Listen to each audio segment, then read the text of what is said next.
ਇਹ ਉਹ ਮਾਡਲ ਹੈ ਜਿਹੜਾ 2019 ਚ ਲਾਂਚ ਹੋਇਆ। 2019 20 ਦੇ ਸਟਾਰਟਿੰਗ ਚ ਜਿਹੜੇ ਲਾਂਚ ਹੋਏ ਨੇ ਉਹਨਾਂ ਵਿੱਚ ਹਵਾਲੇ ਦਾ ਸਟੋਰ ਜਿਸ ਤਰ੍ਹਾਂ ਕਿ ਹਰ ਜਗ੍ਹਾ ਦਾ ਆਪਣਾ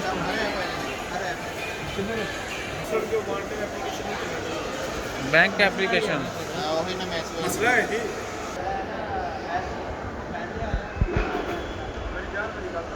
ਉਹਦੇ ਚ ਹਾਰਡਵੇਅਰ ਉਹਨਾਂ ਨੇ ਹਰਦਿਆਂ ਦੇਣਾ ਜਾਣਾ ਜੇ ਤਾਂ ਪਲੇ ਸਟੋਰ ਨਹੀਂ ਹੈਗਾ ਉਹਦਾ ਵੇਚਣਾ ਨਹੀਂ ਲੇਕਿਨ ਤੁਸੀਂ ਇਹ ਦੇਖੋ ਤਾਂ ਉਹਨਾਂ ਵਿੱਚ ਪਲੇ ਸਟੋਰ